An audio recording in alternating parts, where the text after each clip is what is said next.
आज how to prepare series के अंदर हम क्लास 12th का D and F block chapter के बारे में जानने की कोशिश करेंगे। D and F block chapter हमारी इनऑर्गेनिक केमिस्ट्री का सेकेंड चैप्टर है। इनऑर्गेनिक केमिस्ट्री हमारे क्लास 12th में एक मेजर पार्ट कंट्रीब्यूट करता है और डी एंड एफ ब्लॉक एक बहुत ही इंपॉर्टेंट चैप्टर कहलाया जाता है। स्कोरिंग चैप्टर भी है ये। हर एक कॉम्पिटिटिव एग्जामिनेशन, चाहे वो जेईई एग्जामिनेशन रहा हो, चाहे वो नीट का पेपर रहा हो, चाहे वो state level engineering entrance examination रहे हो, इसमें से क्वेश्चन हर बार पूछा जाता रहा है। इनऑर्गेनिक पढ़ने के लिए जरूरी है आप पहले जनरल इनऑर्गेनिक केमिस्ट्री यानी जीआईसी में अपने आप को अच्छे से स्ट्रॉन्ग करें, अच्छे से स्ट्रेंथ करें और तब जाके आप D and F block element को पढ़ने की कोशिश करें। आइए सबसे पहले जानते हैं आपको इसमें कैसे क्या तैयार करना चाहिए। सबसे पहले आपको डी ब्लॉक एलिमेंट और ट्रांजिशन एलिमेंट के अंदर डिफरेंस जानना है। डी ब्लॉक एलिमेंट उसे कहा जाता है जहां लास्ट इलेक्ट्रॉन पेनल्टीमेट डी सब शेल।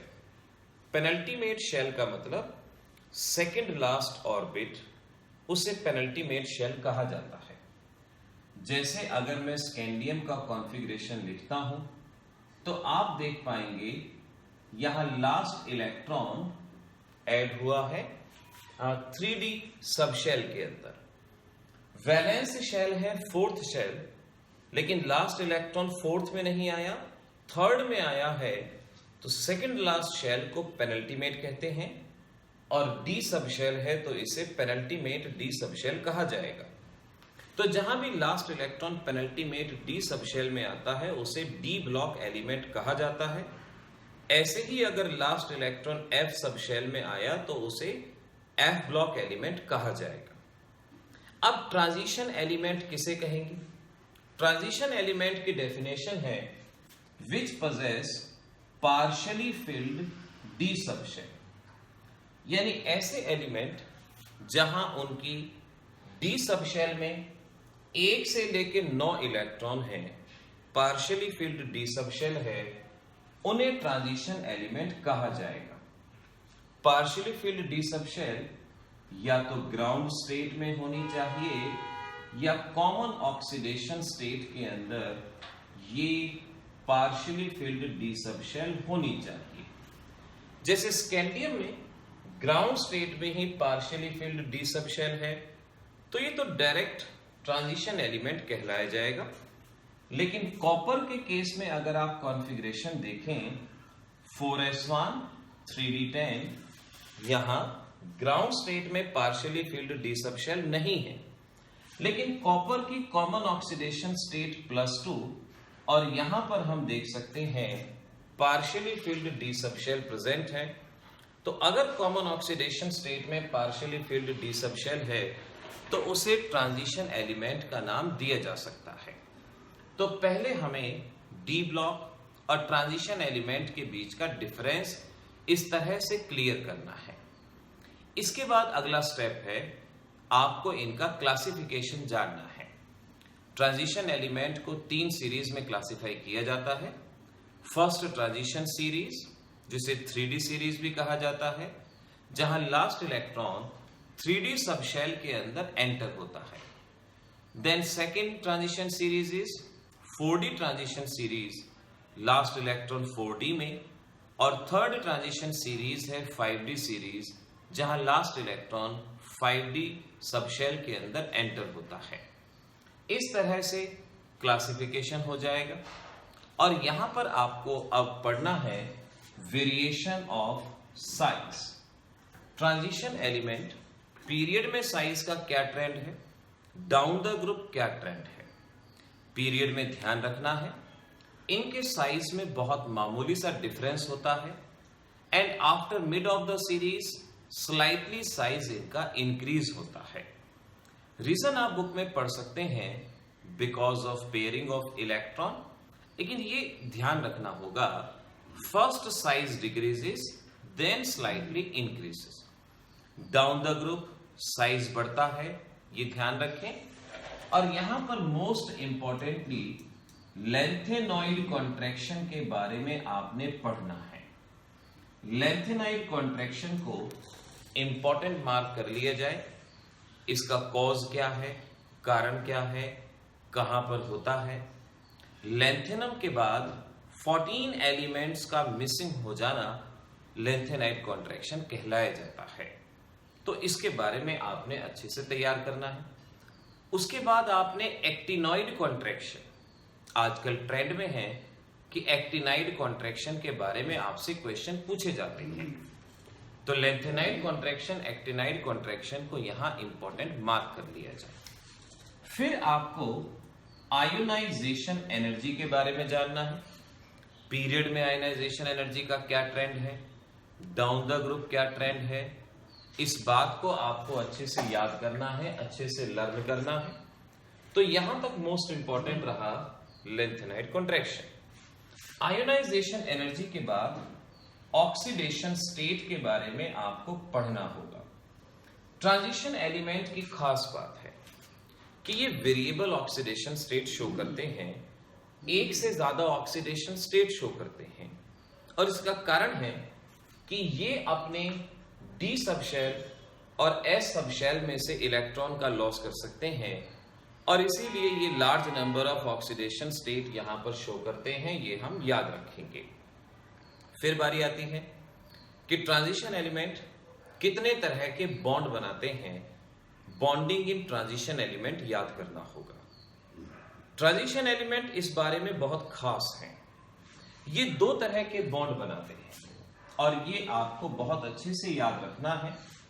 ये अपने वैलेंस s इलेक्ट्रॉन का लॉस करते हैं और मेटेलिक बॉन्ड बनाते हैं और ये अपनी डी सबशेल का यूज करते हैं और कोवेलेंट बॉन्ड भी बना सकते हैं। तो ये मेटेलिक बॉन्ड भी बनाते हैं और कोवेलेंट बॉन्ड भी बनाते हैं। वैकेंट सबशेल में कोऑर्डिनेट बॉन्ड भी इनके साथ बन सकता है। तो मेटेलिक भी, कोवेलेंट भी, कोऑर्डिनेट बॉन्ड भी ये बनाते हैं और इसी वजह से ये कोऑर्डिनेशन कंपाउंड बनाते हैं जिसे कॉम्प्लेक्स कहा जाता है। तो अगर मैंने आपसे क्वेश्चन पूछा ट्रांजिशन एलिमेंट हार्ड क्यों होते हैं, तो आपका जवाब होगा क्योंकि ये दो तरह के बॉन्ड बनाते हैं मेनली। अगर मैंने आपसे सवाल पूछा कि बताओ ट्रांजिशन एलिमेंट कॉम्प्लेक्स क्यों बनाते हैं, कोऑर्डिनेट कंपाउंड क्यों बनाते हैं, तो आपके पास जवाब है क्योंकि इनके पास वेकेंट ऑर्बिटल होता है जहां पर ये कोऑर्डिनेट बॉन्ड बना सकते हैं, इसीलिए ये कॉम्प्लेक्स बनाते हैं। ये बात यहां से याद रखी जाएगी। इसके बाद आपको यहां जानना है कलर कॉम्प्लेक्स। ट्रांजिशन एलिमेंट की खास बात है कि इनके कंपाउंड कलर्ड होते हैं, ये कलर्ड कॉम्प्लेक्स बनाते हैं और इसका कारण है इनकी डी सबशेल।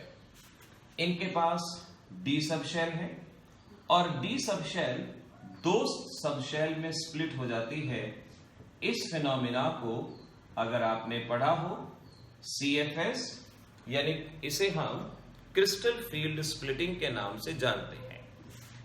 ये अनपेयर्ड इलेक्ट्रॉन इस लोअर डी ऑर्बिटल में प्रेजेंट होता है। जैसे ही लाइट पड़ती है, लाइट से एनर्जी लेके ये यहां पर ट्रांसफर हो जाता है।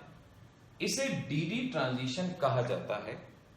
लाइट पड़ी, इलेक्ट्रॉन ने लाइट को एब्जॉर्ब किया, रिमेनिंग लाइट रिफ्लेक्ट हो गई और इस वजह से वो कलर शो करता है। तो ट्रांजिशन एलिमेंट कलर शो करते हैं। इसका कारण क्या हुआ? DD transition. इस वजह से ये कलर शो करते हैं। This is the important question, आप याद रखें। फिर बारी आती है ट्रांजिशन एलिमेंट एलॉयज बनाते हैं। एलॉयज क्यों बनाते हैं? क्योंकि इन सभी का साइज ऑलमोस्ट इक्वल होता है। इक्वल साइज होने की वजह से इन्हें एक दूसरे के लैटिस स्ट्रक्चर में रिप्लेस किया जा सकता है और इस वजह से ये एलॉय बनाते हैं। ट्रांजिशन एलिमेंट इंटरस्टिशियल कंपाउंड क्यों बनाते हैं? इंटरस्टिशियल का मतलब है जब लैटिस स्ट्रक्चर में छोटी छोटी गैसेस भी आ जाए, जैसे आयरन के स्ट्रक्चर में अगर कार्बन आ जाए तो उसे स्टील कहा जाता है। तो इनके बड़े बड़े लैटिस स्ट्रक्चर में खाली स्पेस के अंदर छोटी छोटी गैसेज आ सकती हैं और इसीलिए ये इंटरस्टिशियल कंपाउंड बनाते हैं। तो इस तरीके से हमें ये चीज याद रखनी है, कलर क्यों बनाते हैं, इंटरस्टिशियल कंपाउंड क्यों बनाते हैं, एलॉय क्यों बनाते हैं। फिर बारी आती है कि ट्रांजिशन एलिमेंट कैटलिस्ट की तरह वर्क करते हैं, आखिर क्यों करते हैं। मैक्सिमम ऑर्गेनिक रिएक्शन में आपने देखा हो ट्रांजिशन एलिमेंट को ही एज ए कैटलिस्ट इस्तेमाल किया जाता है, चाहे वो निकल हो, प्लेटिनम हो, पैलेडियम हो, एटसेट्रा। तो ये कैटलिस्ट के तौर पे भी वर्क करते हैं और कैटलिस्ट के तौर पे वर्क करने का कारण है इनका सरफेस एरिया ज्यादा होता है, वेकेंट डी ऑर्बिटल होता है, एक से ज्यादा ऑक्सीडेशन स्टेट शो कर सकते हैं। तीनों बातें याद रखना। Why they act as catalyst? Due to higher surface area, availability of vacant orbital and tendency to show more than one oxidation state. ये कैटलिस्ट की तरह बिहेव करते हैं, ये बात याद रखनी है। इसके बाद इस चैप्टर के अंदर आपको दो कंपाउंड KMnO4 और K2Cr2O7 इन दोनों कंपाउंड्स के मेथड ऑफ प्रिपरेशन याद रखने हैं।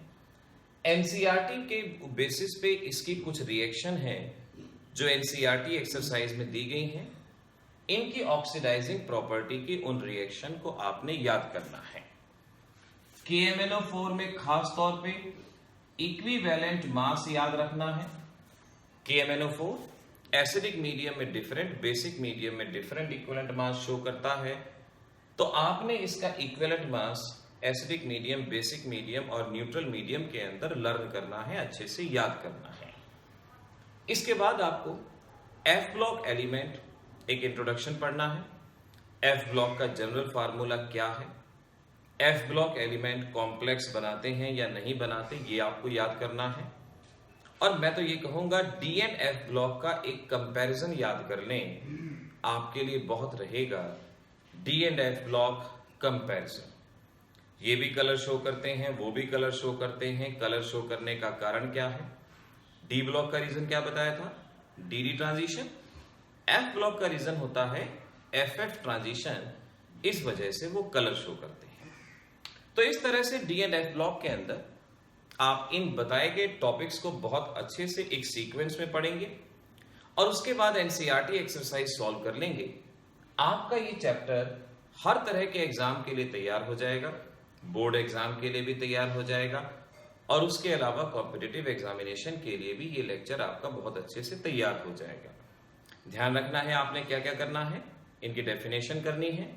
एटॉमिक साइज में वेरिएशन, जहां लेंथेनाइड कॉन्ट्रैक्शन के बारे में करना है। आयोनाइजेशन एनर्जी का वेरिएशन पढ़ना है। Why they show large number of oxidation state and why they show colour, why they form alloy, why they form interstitial compound. उसके अलावा मैग्नेटिज्म क्यों शो करते हैं, क्योंकि अनपेयर्ड इलेक्ट्रॉन होता है, इस वजह से ये मैग्नेटिज्म शो करते हैं।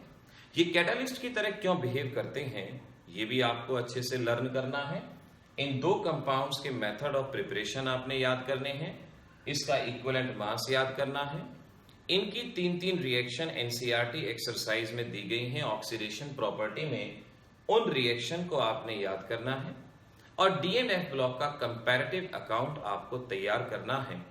इस तरह से हमारा ये चैप्टर, जो कि एक स्कोरिंग चैप्टर है, पूरे अच्छे तरह से तैयार हो जाएगा और आप फुल कॉन्फिडेंस से इस चैप्टर को एग्जामिनेशन में आप अपीयर हो सकते हैं।